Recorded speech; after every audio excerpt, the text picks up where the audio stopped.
KBS 대전 생생뉴스. 여러분 안녕하십니까? 10월 23일 수요일 KBS 대전 생생뉴스 방석준입니다. 요즘 바가지를 베고자며 공부해서 성공했다, 개천에서 용났다, 이런 말들은 옛말이라고 합니다. 부모의 경제력이나 사회적 영향력이 자녀의 진학과 취업을 좌우해가고 있습니다. 금수저니 은수저니 흙수저니 아니 아예 무수저니 하는 말들을 합니다. 문 대통령의 말대로 정말 기회는 평등하고 과정은 공정하며 결과는 정의로운 사회를 만들어야 합니다. 그렇지 않으면 안타깝게도 태어날 때부터 죽을 때까지 스스로를 미운 오리새끼라고 생각하고 생을 낭비하는 수백만의 백조가 있을 수 있습니다. 원래 백조인 이들에게 스스로가 백조임을 깨닫게 해주는 사회, 자신의 가정 형편과 관련 없이 사회적 신분 상승과 꿈의 실현이 모두에게 열려있는 사회를 만들어야 합니다. 대통령이 주창하는 공정의 가치는 사회 발전의 원동력입니다. 오늘은 정경심 교수에 대한 영장심사 결과에 전 국민의 이목이 집중되는 날입니다. KBS 대전 생생뉴스, 먼저 이 시각 헤드라인 뉴스입니다. 최근 극단적 선택을 한 가수 설리가 인터넷 악성 댓글에 시달려온 것으로 알려지면서 악플 처벌을 강화하자는 여론이 고조되고 있습니다. 법원이 최근 연예인에 대해 단 2차례 악성 댓글을 게시한 20대에게 이례적으로 징역형을 선고했습니다. 천안과 아산, 당진 등 충남 북부 지역의 지난달 수출이 지난해 같은 달보다 21%가량 감소한 것으로 나타났습니다. 허태정 대전시장 취임 후 낙하산 인사는 없다고 공언했던 대전시가 최근 논란에 휩싸였습니다. 한 산하기관의 원장 선임 절차가 뚜렷한 이유 없이 미뤄지면서 뒷말이 나오고 있습니다. 가끔씩은 자신의 병원 진료 기록을 확인해 보시는 게 좋겠습니다. 최근 한 남성이 자신도 모르게 건강보험 명의가 도용돼 1년 반 동안이나 수면제가 처방된 사실을 뒤늦게 확인했는데 이런 일이 연간 17만여 건이나 된다고 합니다. 대전 지역에서 올 들어 처음 인플루엔자 바이러스가 검출됐습니다. 미세먼지가 이제는 세계적인 해결 과제로 떠오른 가운데 충청남도가 동아시아 최초로 기후 비상 상황을 선포했습니다. 전국 최고 수준의 온실가스 배출과 대기오염 해결을 위해 2050년까지 온실가스 제로를 목표로 탈석탄을 추진하기로 했습니다.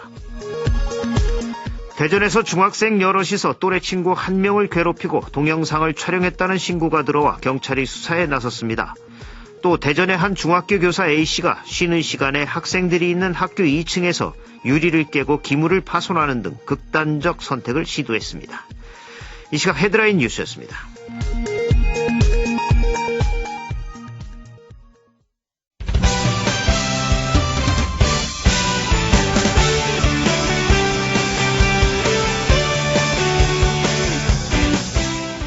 뉴스브리핑 순서입니다. KBS 대전 보도국의 성룡희 기자 나와 있습니다. 성 기자 안녕하세요. 안녕하십니까. 미세먼지가 이제는 국내뿐만이 아닌 세계적인 해결 과제로 떠오르고 있죠. 충청남도가 동아시아 최초로 기후 비상 상황을 선포했다고요. 네, 충남에는 국내 석탄화력발전소 60기 가운데 절반이 자리 잡고 있는데요. 온실가스와 대기 오염물질 배출량에서도 전국 1위와 2위의 불명예를 안고 있습니다. 이런 현실 속에 충청남도가 동아시아 지방정부 최초로 기후위기 비상상황을 선포했습니다. 2026년까지 화력발전 14기를 친환경발전으로 전환해서 2050년까지 온실가스 제로를 추진하기로 했습니다. 예, 이런 온실가스 감축 움직임에 일본, 대만 등 동아시아 7개 지방정부도 같이 하기로 했다고요. 네, 충청남도는 일본, 대만 등 동아시아 7개 지방정부와 함께 탈석탄을 통한 기후변화에 대응한다는 공동선언문도 채택했는데요. 전 세계 석탄의 4분의 3이 사용되는 아시아 각국의 참여는 물론 유럽연합과 세계 각국의 관심도 컸습니다. 네. 여기에 에너지 자립학교인 금산 강디고등학교 학생들도 미래 세대를 위한 친환경 에너지 실천의 중요성을 강조했는데요. 각국 정부는 실질적인 온실가스 감축을 위해 정책 추진 사례 공유와 동아시아 지방정부 기후환경연합 구성 등에 합의했습니다. 예, 요즘 미래 세대인 청소년들이 어른들이 환경보호에 적극적이지 않다며 비난하고 나서고 있습니다. 그들의 미래에 낀 어두운 먼지를 어른들이 걷어줘야 합니다. 대전시는 허태정 대전시장 취임 후에 낙하산 인사는 없다 이렇게 공언을 해왔었죠. 네. 그런데 대전시가 최근 낙하산 인사 논란에 휩싸이고 있다고요. 네, 그렇습니다. 대전시 산하기관의 국내 유일의 효문화 연구기관인 한국효문화진흥원이 있는데요. 이달 초 초대 원장이 퇴임한 뒤에 20일 넘게 권한대행 체제로 운영되고 있습니다. 진흥원 정관에는 원장 임기 만료 2달 전에 채용 계획을 수립하게 돼 있는데요. 그런데 원장 선임 절차가 뚜렷한 이유 없이 미뤄지면서 뒷말이 나오고 있는 겁니다. 네. 그런데 대전시 내부에서는 오히려 이 낙하산 인사를 옹호하는 목소리까지 나오고 있다고요. 네, 일각에서는 대전시가 12월 정기 인사에 맞춰서 내부 공무원을 원장으로 보내기 위해 시간을 끌고 있다는 의혹이 제기되고 있는데요. 실제 대전시가 뒤늦게 임시이사회를 소집해 원장 채용 절차에 돌입했는데 일정상 2달여간의 시간이 걸려서 공교롭게도 임명 시기가 이 정기 인사철에 맞춰졌습니다. 네. 대전시 내부에서는 이미 특정 인물이 원장 후보로 거론되는 상황인데 인사 적체 해소 방안으로 이런 낙하산 인사를 옹호하는 목소리까지 나오고 있습니다.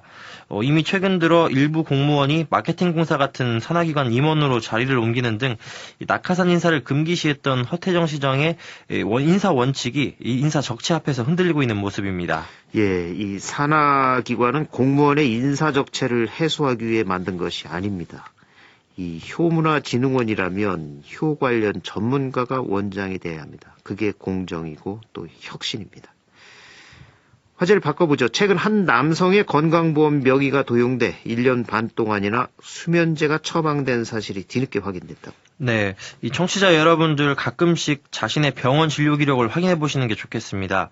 천안에서 직장 생활을 하는 김모 씨는 최근 자신의 진료 기록을 확인하다 깜짝 놀랐는데요. 자신이 간 적도 없는 서울 지역 병원에서 진료를 받고 약이 처방된 사실을 발견했기 때문입니다. 2017년부터 1년 반 동안 7차례에 걸쳐 졸피뎀 같은 수면제를 처방받은 걸로 돼 있었습니다. 네, 이 졸피뎀 같은 수면제는 범죄에도 종종 이용되기도 하는데 이 철저한 관리가 필요한데 어떻게 이런 일이 가능하죠? 네, 알고 보니 약을 처방받은 사람은 40, 50대로 추정되는 다른 남성이었는데요. 병의원에서 본인 여부를 제대로 확인하지 않는 점을 노렸습니다. 이런 문제가 생기자 해당 병원은 이름과 주민번호 등 기본 정보만 받고 이 건강보험증이나 신분증 확인은 생략하다 보니 이런 일이 생겼다며 경찰에 수사를 의뢰한 상태인데요. 하지만 5개월 넘도록 범인을 잡지 못하고 있습니다. 이처럼 지난 3년 동안 건강보험 명의가 도용된 사례는 전국적으로 17만 건에 달하고요. 이 부당 사용액만 40억 원가량인데요. 정부 서비스 포털 사이트인 정부24에 접속해서 이 진료받은 내역을 통해 자신의 건강보험 정보가 혹시 도용되는지 여부를 확인해 보시는 게 좋겠습니다. 예, 저도 확인해 봐야겠군요. 이 타인의 명의를 도용한 진료 분명히 문제가 있고 이건 도둑질이죠. 이 밖에 밤사이 사건 사고 있었나요? 네, 어제 저녁 당진의 한 해안가에서 검은색 기름띠가 발견돼 해경이 방제 작업을 벌였습니다. 평택해양경찰서는 어제 저녁 6시 40분쯤 당진시 송하급 고대지구 근린공원 앞 해안가에서 폭 2m, 길이 150m가량의 검은색 기름띠가 떠있다는 신고가 접수됐다고 밝혔습니다. 해경은 방제전과 연안 구조전 등을 투입해서 오일 펜스를 설치하고 5시간가량 방제 작업을 벌였으며 기름 시루를 채취해 분석하는 등 사고 경위를 조사하고 있습니다. 네, 이런 사고의 원인은 꼭 밝혀져야 합니다. 뉴스브리핑 성룡희 기자였습니다. 수고하셨습니다. 수고하셨습니다. 오늘의 생생정보입니다. 대전문화재단은 오늘 오후 6시 대전무형문화재와 시민이 만나 서로의 이야기를 주고받는 토크 콘서트 소재동 마천루를 개최합니다. 대전무형문화재 제11호 단청장 이정호의 1000개를 그리는 단청장 이야기가 대전 전통나래관 옥상정원에서 진행됩니다. 김기반 드로잉 세계 출간식 및 개인전 삶과 생명의 본질을 향한 존재론적 근원을 찾아서가 오늘부터 28일까지 대전 갤러리에서, 김영옥전은 오늘부터 29일까지 갤러리 고트빈에서 각각 열립니다.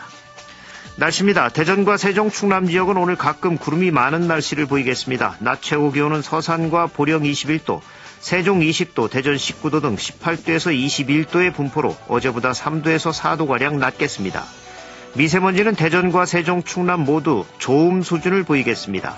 내일은 구름이 많은 가운데 새벽부터 오후 사이 빗방울이 떨어지는 곳이 있겠습니다.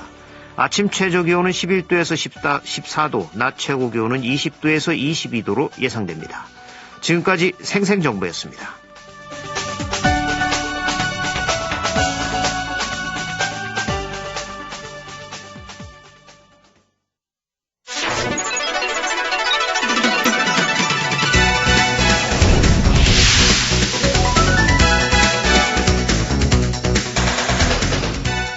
생생한 뉴스, 깊이 있는 이슈 분석. 여러분은 지금 방석준 앵커와 함께하는 KBS 대전 생생뉴스를 듣고 계십니다.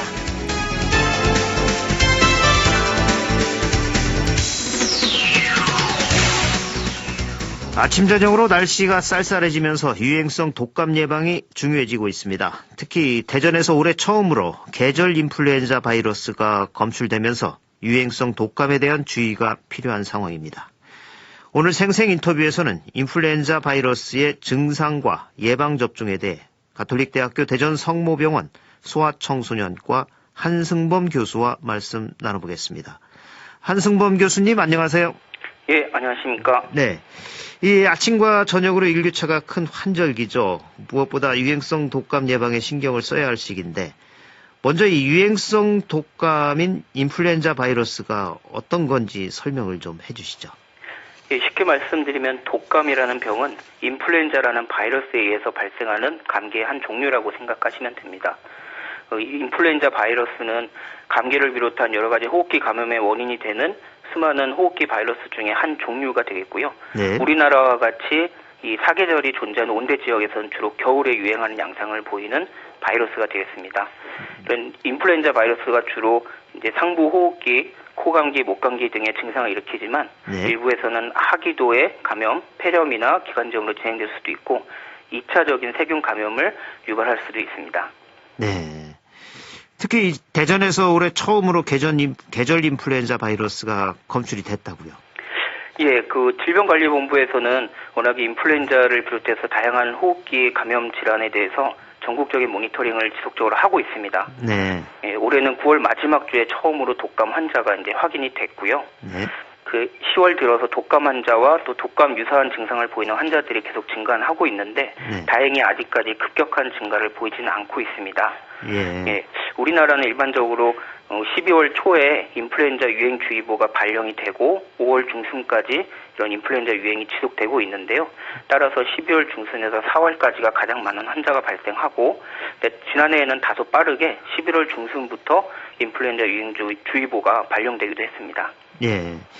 이 독감 예방에 이제 주의가 필요한 계절이 됐는데 이 독감은 또 감기와 초기 증상이 비슷하지만 잠복기를 거쳐서 고열, 두통, 근육통 등의 증상이 나타나기도 한다는데 이 감기와 독감의 증세에 대해서 좀 설명을 해 주시겠습니까? 예, 결론적으로 말씀드리면 네. 사실 일반적인 감기와 독감을 증상만 가지고는 구별할 수는 없습니다. 네. 예, 다른 일반 감기와 비교했을 때 독감 환자에서는 두통이나 근육통, 또 복통, 피로감 같은 전신 증상이 동반되는 경우가 더 많긴 한데요. 네. 하지만 주된 증상은 일반적 감기와 마찬가지로 열과 콧물, 코막힘, 또 목의 통증, 인후통 이런 증상들이 되겠습니다. 네. 따라서 독감이 유행하는 이제 겨울에서 봄 사이에는 감기 증상이 있다면 언제든지 독감의 가능성을 생각하셔야 되고요. 네. 특히 독감에 진단된 환자와 접촉하고 2, 3일 안에 증상이 생겼다면 독감을 옮았을 가능성이 높다고 생각하시면 되겠습니다. 네. 그러니까 감기 기운이 있다 그러면 이게 독감일 수도 있다 이렇게 생각하고 적극적으로 병원에 빨리 가야 되겠네요. 예, 그렇습니다. 예. 이 독감에 걸리게 되면 기관지 손상을 받아서 세균성 폐렴까지 걸릴 가능성도 있다고요. 예, 인플루엔자 바이러스는 호흡기 감염 이후에 호흡기의 점막을 손상시키기 때문에 네. 그 2차적인 세균 감염을 막아주는 방어벽 역할을 하는 호흡기 점막 손상으로 2차 세균 감염이 발생할 가능성이 높아집니다. 네. 이러한 경우에도 사실은 중이염 부비동염 같은 상부 호흡기 감염이 더 많지만 드물게는 폐렴이 발생할 수도 있고요. 특히 어린아이, 또 노인이나 심장, 폐 등의 만성 질환을 가진 분들, 또 당뇨나 신부전, 또 항암 치료를 받는 면역 저하되신 이런 환자들에서는 이런 2차적인 합병증 발생이 더욱 많아지게 됩니다. 예. 이 폐렴이 심해질 경우는 어떻게 결과가 어디까지 갈 수 있죠? 폐렴이 심하더라도 최근에 이제 항생제가 많이 개발이 돼 있고 항생제 치료가 발전했기 때문에 네. 많은 경우에는 이제 대부분 회복을 하실 수는 있습니다. 사망률이 아주 높지는 않고요. 예. 하지만 말씀드린 대로 아이들이나 이제 노인 어르신분들 또 만성적인 질환을 가지신 분들은 이럴 가능성이 많기 때문에 네. 독감이 의심되고 독감 증상이 호전되지 않는다면 반드시 병원 진료를 받으셔야 되겠습니다. 네. 이 독감의 진단 또 치료는 어떻게 병원에서 이루어지는지 궁금하네요. 예, 독감의 진단은 호흡기 분비물에서 인플루엔자 바이러스를 직접 확인해서 진단을 할 수가 있는데요. 네. 가장 흔하게 사용하는 방법은 면봉을 이용해서 코 분비물을 채취해서 시행하는 신속 항원 검사가 되겠습니다. 예, 이런 경우에는 빠르게는 5분 이내, 또 일반적 병원에서는 거의 30분 전후로 결과를 확인하실 수가 있게 되고요. 네. 예, 독감의 치료는 일반적인 감기와 마찬가지로 충분히 휴식을 취하시고 수분과 영양 공급을 충분히 하시면은 대부분 일주일 이내에 완치가 되는 경과를 거치게 됩니다. 우리가 타미플루로 알고 있는 이제 항바이러스제를 예. 질병 초기에 복용하시면은 이제 하루에서 이틀 정도 증상을 단축시킬 수가 있는데요. 네. 이런 항바이러스제가 이제 최근에는 주사용 제제도 새로 이제 허가가 되어서 성인과 소아 모두 경구약과 주사약을 모두 사용하실 수는 있습니다. 네. 하지만 이런 항바이러스제도 부작용이 있기 때문에 각 환자의 증상의 중증도와 또 기저 면역 상태를 모두 고려해서 의사와 상의해서 항바이러스제 치료를 시행하실지를 결정하시는 게 좋겠습니다. 네. 보통 저희 일반인들이 이제 쉽게 얘기하기를 감기는 뭐 약을 먹어도 일주일, 안 먹어도 일주일이다. 뭐 이런 얘기들을 많이 하는데 이게 뭐 맞는 말입니까? 어떻습니까? 그래서 말씀드린 대로 독감의 경우 항바이러스제를 사용하게 되는데 네. 현재까지 밝혀진 이제 치료 효과는 그 증상이 하루 내지 이틀 정도 단축을 시키는 것으로 되어 있습니다. 네. 예, 그래서 또 약물의 부작용과 실제적인 증상 단축 효과가 아주 크진 않기 때문에 네. 말씀드린 대로 각 개인 환자분에 따라서 증상의 중증도 또 2차적인 합병증이 발생할 수 있는지의 그런 기저 면역 상태를 모두 고려해서 예. 의사 선생님과 상의를 해서 그 항바이러스제 치료를 결정하시는 게 가장 옳은 방법이 될 것 같습니다. 그렇죠. 더 심해지고 폐렴이나 이렇게 심해질 가능성을 막기 위해서도 병원에 가야 되겠죠. 예, 그렇습니다. 예. 그리고 휴식 또 수분 공급, 영양 공급 이거 집에서 잘 해야 되겠고요. 예, 그렇습니다. 예. 이 독감으로 인한 폐렴은 어린이나 고령 환자 등에게 이젠 위험하다고 말씀을 하셔서 이게 무엇보다도 예방이 굉장히 중요한데 예. 독감 예방을 위해서 가장 효과적인 것이 백신 접종이라고요. 예, 그렇습니다. 현재까지는 백신 접종이 가장 효과적인 예방책으로 생각되고 있습니다. 네. 특히 이 독감 백신은 다른 전염병 백신과는 달리 뭐 해마다 맞아야 된다면서요. 현재 어린이, 노약자, 임산부 등을 대상으로 또 무료 접종도 이루어지고 있죠. 예, 그렇습니다. 그 인플루엔자 바이러스가 다른 바이러스들과 다른 특징으로 이런 유전적인 돌연변이가 쉽게 발생하는 특징이 있습니다. 네. 예, 그래서 매년 유행하는 독감 바이러스가 그 특징이 매년 달라지는 양상을 보이게 되고요. 네. 만약에 예측을 못할 정도의 심한 변화가 발생했다 그러면은 우리가 2009년도에 경험한 것처럼 전 세계적인 독감 유행이 발생하는 경우도 이제 발생할 수가 있습니다. 네. 따라서 이제 세계보건기구에서는 매년 올해 유행이 예상되는 바이러스의 특성을 이제 예측해서 이를 이용해서 새로운 백신을 매년 제조하도록 안내를 하고 있고요. 네. 우리나라에서는 현재 만 12세 이하의 어린이, 그래서 2007년 1월 1일 이후 출생한 아이들부터 또 만 65세 이상의 어르신들, 그래서 1954년 12월 31일 이전 출생하신 어르신들과 그 임신 주수에 상관없이 모든 임산부를 대상으로 무료 접종을 시행하고 있습니다. 그래서 어린이와 임산부는 내년 4월 30일까지 무료 접종이 가능하고요. 네. 하지만 어르신들은 올해 11월 22일까지 무료 접종 기한이 정해져 있기 때문에 네. 이제 접종을 서두르셔야겠습니다. 이게 전국 어느 병원을 가도 된다면서요? 전국 모든 보건소에서 가능하고요. 네. 또 이제 질병관리본부와 그 계약이 체결되어 있는 접종 가능한 의원들이 이제 대부분 내과 소아과 의원들이 속해 있기 때문에 네. 거의 모든 병원에서 접종이 가능하실 것으로 생각됩니다. 예. 근데 이제 접종 전에 자기의 몸에 대해서 또 이상이 있으면 접종을 좀 미뤄야 되죠. 그것도 좀 말씀을 해 주시죠. 예, 되게 일반적인 백신 접종에서는 아주 심각한 급성기 질환이 아닌 상황에서는 백신의 효과는 잘 유지되는 것으로 얘기를 하고 있어서요. 예. 고열이 있으신 분이라든지 아니면은 고열이 아니더라도 다른 감기나 장염 등의 증상이 좀 심한 분들이 아니라면은 가벼운 감기 증상을 가지고 계신 분들도 접종이 가능하십니다. 또 독감 백신은 뭐 면역 억제 치료나 다른 스테로이드 약물 같은 장기적인 치료를 받는 분들도 부담 없이 독감 접종을 시행하실 수가 있습니다. 예, 그러니까 지금 당장 열이 없거나 그러면 거의 맞을 수 있는 거네요. 예, 아주 심각한 급성기 질환 상태가 아니라면 대부분의 건강하신 분들과 가벼운 질환을 앓고 계신 분들은 접종이 가능합니다. 예, 이 독감 백신을 맞았다 그래도 독감에 걸릴 수도 있는 것은 그 유전자가 변형이 예측되지 못하게 됐을 때는 그럴 가능성이 있다고 말씀하셨는데 그럴 가능성도 있는 거죠? 예, 그렇습니다. 예, 이 독감 예방접종 대상자 가운데 또 일부는 2회 접종 대상자도 있다고 하는데 이 부분도 좀 설명을 해 주시죠. 예, 독감 백신이 이제 사람이 태어나서 평생 처음으로 접종을 맞았을 때에는 그 방어 효과가 우수하지가 않습니다. 그래서 태어나서 처음으로 접종하는 8세 이하의 어린이들 이러한 경우에는 만약에 태어나서 처음 접종을 했다면 그 해에는 4주 이상의 간격을 두고 두 번째 접종을 맞도록 권장을 하고 있습니다.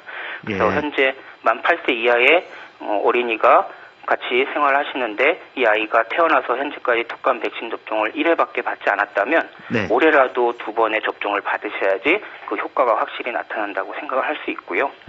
하지만 이제 9세 이상의 어린이나 또 성인들 같은 경우에는 이미 수년 동안 살아오는 일상생활 중에서 독감 바이러스에 노출되었을 가능성이 있기 때문에 굳이 2회 접종을 권장하고 있지는 않습니다. 예. 그다음에 이 예방 접종을 맞은 이후에도 좀 주의사항은 있죠. 예, 독감 예방 접종에 이제 부작용이 아주 드물게 나타날 수는 있는데요. 고열이 있거나 하는 경우는 사실 100명 중에 5명 이하로 그 가능성이 많지는 않고요. 이제 하루 정도 주사 부위에 감염을 막기 위해서 이제 목욕을 피한다든지 또 2, 3일 정도 주사 부위에 통증이 있을 수 있기 때문에 무리한 이제 일상생활을 삼가시는 정도만 생각을 하시면 되겠습니다. 예. 사실 이 백신이라는 건 균을 넣는 거 아니겠습니까? 약화된 균을. 그래서 백신을 접종한 뒤에는 좀 무리하지 말라 이런 얘기들을 하시더라고요. 예. 이 예방 접종을 한 뒤에 이제 항체가 생성이 되면 그 예방 효과는 어느 정도 지속이 되는 건가요? 예, 그 백신마다 이제 다 효과가 다르게 나타날 수 있는데요.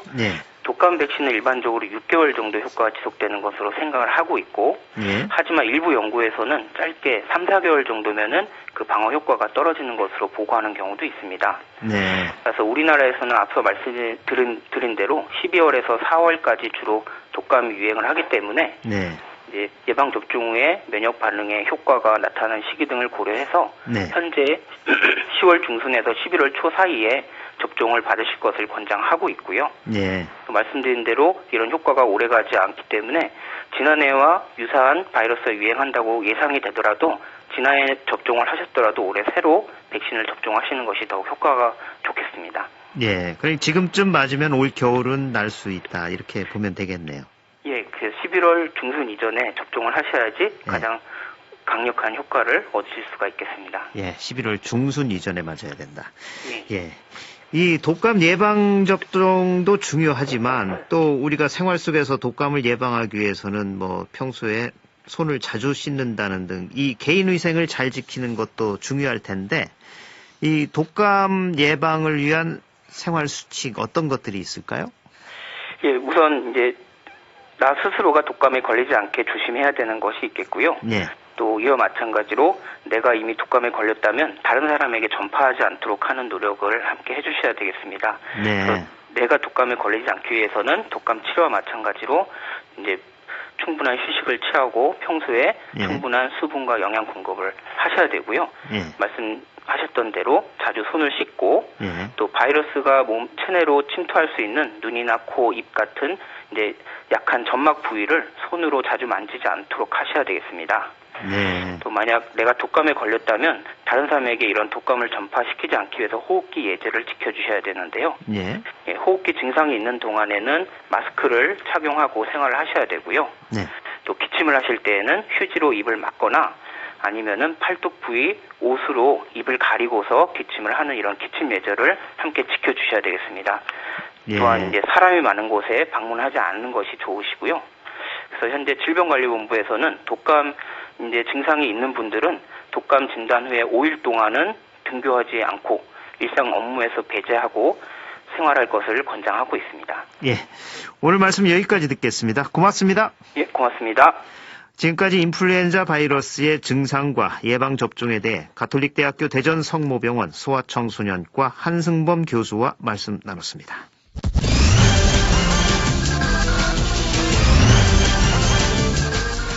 주간브리핑입니다. 중도일보는 1,500억 필요한 새 야구장 한화 마무리 투자 절실이란 기사에서 민선 7기 대전시가 추진 중인 베이스볼 드림파크 조성 사업이 탄력을 받기 위해선 구단인 한화의 적극적인 투자가 필요하다고 지적했습니다. 금강일보는 21대 총선의 운명 건 충청 중진들이란 제목으로 여당발 중진 물갈이론 속에 충청권 여야 중진 의원 8명의 출마 여부가 관심사로 부상하고 있고 본선에 나선다면 이들이 생존할지 여부에 이목이 쏠린다고 전했습니다. KBS 대전 생생뉴스 기술의 이재은, 구성 조미연, 제작과 진행의 방석준이었습니다. 10월 23일 수요일 방송 여기서 마칩니다. 행복하고 평화로운 하루 보내시기 바랍니다. 내일 다시 뵙겠습니다.